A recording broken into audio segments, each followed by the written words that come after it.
কলার থোড়ের ভিন্ন ধরনের পদ আপনারা রান্না করে খেয়েছেন, তবে আজকে আমি এমন একটা রেসিপি শেয়ার করব যেটা দেখা মাত্রই বাড়িতে বানিয়ে খেতে ইচ্ছে করবে।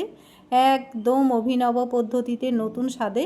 তবে স্বাদ সম্পর্কে আপনি তখনই জানতে পারবেন যখন বাড়িতে বানিয়ে খাবেন। সকালবেলায় ধোয়া ওঠা গরম ভাতের পাতে থোড় বাটার সাথে একটুখানি কাঁচা সর্ষের তেল দিয়ে পরিবেশন করুন। এর স্বাদ সম্পর্কে কোনোদিনও ভুলতে পারবেন কি না এর গ্যারান্টি নিতে পারবো না। তো চলুন এক নজরে রেসিপি দেখে নেওয়া যাক। থোড় আজকে আমি দুই ধরনের কেটে দেখাবো। যে যেভাবে কাটতে পারবেন সে সেভাবেই কেটে নেবেন। অনেকেই কিন্তু বটি দা দিয়ে কাটতে অভ্যস্ত নয়, তার জন্য আমি বোর্ডে কেটে দেখাবো। তো প্রথমেই আমি আঁশ বটি দিয়ে কেটে দেখাচ্ছি। কলা গাছের একদম ভেতরের মাঝখানে যে একটা সাদা অংশ থাকে তাকেই কিন্তু আমরা থোড় বলি। আমরা বেশিরভাগ মানুষ কলার থোড় চিনলেও কিছু মানুষ আছে যারা কলার থোড় চেনে না। আর এই কলার থোড় খাওয়া যে শরীরের পক্ষে কতটা উপকার সেটা আপনারা গুগল সার্চ করলেই বুঝতে পারবেন। তো দেখুন, মাঝখানের অংশটা ঠিক এভাবে পিস পিস করে গোল গোল করে কাটতে থাকবো। আর যে আঁশটা ভেতরে রয়েছে সেটা ঠিক এভাবে আঙুলে পেঁচিয়ে নেব। এই আঁশটা আঙুলে পেঁচে যাবে আর চাকচাকগুলো আমি সঙ্গে সঙ্গে জলে ফেলে দেব। কারণ কলার মধ্যে কিন্তু প্রচুর পরিমাণে কষ থাকে, আর কলাটা যদি জলের মধ্যে না দিই তাহলে কলার পিসগুলো কালো হয়ে যাবে, তাই সঙ্গে সঙ্গেই জলের মধ্যে দিয়ে নিতে হবে। আমি একটা করে পিস কাটতে থাকবো আর কলার ভেতরের যে আঁশটা হয় সেটা দেখুন আমি আঙুলে পেঁচিয়ে নিয়েছি, সাইডে ফেলে দিলাম। কলার থোড়ের পিসগুলো সঙ্গে সঙ্গে জলে দিয়ে নেওয়ার কারণে দেখুন একদম কালো হয়ে যায়নি, সাদা ধবধবেই রয়েছে।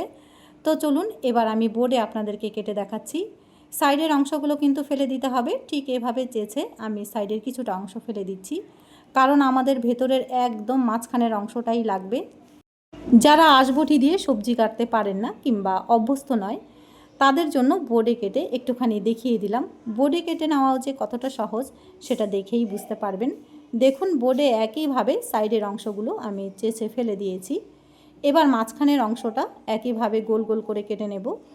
আঁশগুলো কিন্তু মাঝখানের ফেলে দিতে হবে। কেটে নেওয়ার পরে এই যে দেখুন যে আঁশটা মাঝখানে রয়েছে সেটা হাত দিয়ে আমি ফেলে দিচ্ছি। মাঝে মধ্যে কলার থোড় খাওয়া যে আমাদের শরীরের পক্ষে কতটা উপকারী গুগল সার্চ করলেই এর গুণাগুণ সম্পর্কে আপনারা জানতে পারবেন। তবুও আপনাদের সুবিধার জন্য একটুখানি আমি বলে দিচ্ছি। এই কলার থোড় যদি মাঝে মধ্যে একটুখানি খাওয়া যায় তাহলে আপনার কিডনিতে কোনোদিনও পাথর হবে না, আর আমাদের শরীরে অতিরিক্ত টক্সিন বা বজ্র পদার্থ বের করতে সাহায্য করে। আমি একইভাবে বোর্ডেও কেটে নিয়েছি। সেম প্রসেসে মাঝখানের যে আঁশগুলো থাকে সেগুলো ফেলে দিয়ে চাক করে কেটে সঙ্গে সঙ্গেই জলে দিয়ে নিতে হবে। 3-4 বার ওয়াশ করে ভালো করে ধুয়ে নেওয়ার পর এগুলো এবার আমি ভাপিয়ে নেব। তার আগে একটা মশলা আমি মিক্সিং জারে রেডি করে নিচ্ছি। মিক্সিং জারের মধ্যে দিয়ে দেব 1 চা চামচের মতন কালো সর্ষে, সাথে দেব 1 চা চামচের মতন সাদা সর্ষে কিংবা লাল সর্ষেও বলতে পারেন। দিয়ে নেওয়ার পর সর্ষের যাতে ঝাঁজটা কমে আসে সেজন্য এখানে দিয়ে দিলাম 1/2 চা চামচের মতন সাদা তিল।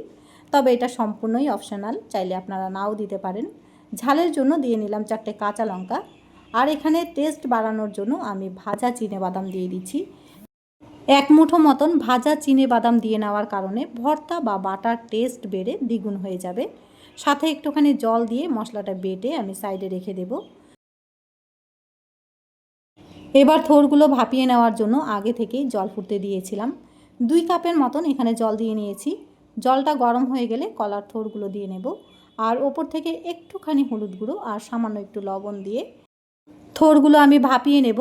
এই থোড়গুলো ভাপাতে কিন্তু খুব বেশি একটা সময় লাগবে না, জাস্ট 2 মিনিটের মতন ভাপিয়ে নিলেই হবে, কারণ এগুলো কলা গাছের মাঝখানের একদম কচি অংশ। ভাপাতে একদমই সময় লাগবে না, জাস্ট 2 মিনিটের মতন আমি ভাপিয়ে নিচ্ছি। তারপরে সবগুলো থোড়ের আমি জল ঝরিয়ে নেব। এই কলার থোড়গুলো কেউ যদি ভর্তা বানিয়ে খেতে না চান তাহলে আলুর মতন একদম মিহি করে কুচিয়ে নেবেন। সামান্য একটুখানি কালো জিরে আর শুকনো লঙ্কা ফোড়ন দিয়ে ভেজে খাবেন, কোনো মশলাপাতি লাগবে না। সামান্য একটুখানি লবণ, একটুখানি হলুদ গুঁড়ো, কাঁচা লঙ্কা চেরা দিয়ে ভাজা করে খাবেন। গরম ভাতের পাতে এত দুর্দান্ত স্বাদের লাগবে, মনে হবে যেন কোরানো নারকেল দিয়ে ভাজা হয়েছে। তো এদিকে কথা বলতে বলতে আমার কিন্তু থোড়গুলো ভাপিয়ে নেওয়া হয়ে গেছে, জলও ঝরিয়ে নিয়েছি। এবার একটুখানি ঠান্ডা করে নিয়ে মিক্সিং জারে আমি এগুলো বেটে নেব। প্রথমে মিক্সিং জারের মধ্যে অল্প করেই দিচ্ছি। মিক্সিং জারটা 3-4 বার চালিয়ে তারপরে বাকিগুলো দিয়ে আমি একবারে পেস্ট বানিয়ে নেব। তো ভর্তা বানানোর জন্য এদিকে আমি একটা কড়াই বসিয়ে দিয়েছি। কড়াইতে কিন্তু খুব বেশি একটা তেল আজকে আমি ব্যবহার করব না, 1 টিস্পুনের মতন দিয়ে দিচ্ছি সর্ষের তেল। তেল গরম হয়ে আসলে ফোড়নের জন্য দিয়ে দেব 2টো শুকনো লঙ্কা। একটা শুকনো লঙ্কা মাঝখান থেকে ভেঙে দিয়েছি যাতে ভর্তার মধ্যে খুব সুন্দর একটা ফ্লেভার আসে।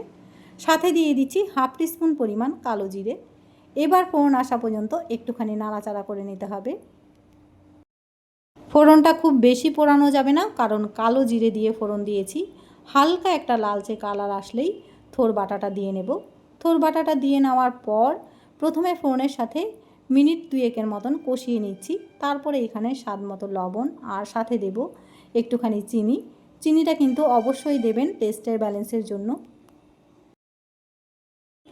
কলার থোড়ের এক্সট্রা জল শুকিয়ে যাওয়া পর্যন্ত গ্যাসের আঁচটা লো টু মিডিয়ামে রেখে বেশ ভালো মতনই কষিয়ে নিতে হবে। কষিয়ে নেওয়ার আগে টেস্ট বুঝে লবণ আর একটুখানি চিনি দিয়ে নিচ্ছি। স্বাদ মতো লবণ আর একটুখানি চিনি দিয়ে কয়েক সেকেন্ডের মতন একটু নাড়াচাড়া করলেই দেখবেন যে একটা আঠো আঠো ভাব হয়ে আসছে। ঠিক এই সময় সর্ষে বাটাটা দিয়ে নেব। সর্ষের বাটাটা দিয়ে নেওয়ার পর আবার একটুখানি কষিয়ে নিতে হবে। আজকের রান্নাতে আপনারা হয়তো ভাবছেন একটা ভিডিও 8 মিনিট ধরে দেখানোর কোনো মানেই হয় না। যদিও আজকের রান্নাতে কোনো রকম তেল মশলার ব্যাপার নেই, কিন্তু সেম প্রসেসগুলো কিন্তু ভালো মতন ফলো করতে হবে। বেশ জুতজাত করে রান্নাটা করে নিতে হবে মশলার ব্যাপার না থাকলেও। আর সেম প্রসেস ফলো করে যদি বাড়িতে এভাবে রান্না করে খান তাহলেই এর আসল টেস্ট আসবে।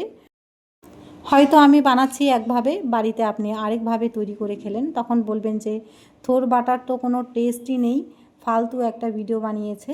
সেম প্রসেসগুলো ফলো অবশ্যই করবেন, আবারও অনুরোধ করছি।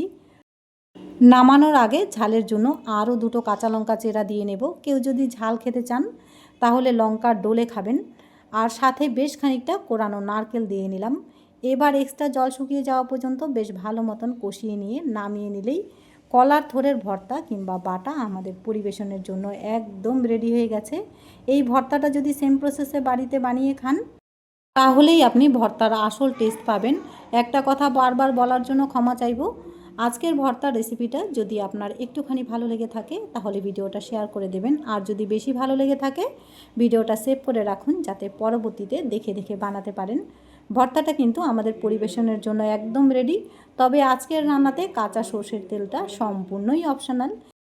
তবে একটুখানি কাঁচা সর্ষের তেল দিয়ে খেলে বেশি ভালো লাগবে, সেই জন্য আমি গার্নিশিংয়ের জন্য অল্প একটুখানি কাঁচা সর্ষের তেল ওপর থেকে দিয়ে নিচ্ছি। ভিডিও ভালো লাগলে লাইক শেয়ার সাবস্ক্রাইব অবশ্যই করবেন। ঠিক এইরকমই নিত্য নতুন ভিডিও রেসিপি পাওয়ার জন্য চ্যানেলটিকে ফলো করে রাখুন, যাতে আমি নতুন কোনো ভিডিও আপলোড করলে নোটিফিকেশান সবার আগে পৌঁছে যায় আপনার কাছে।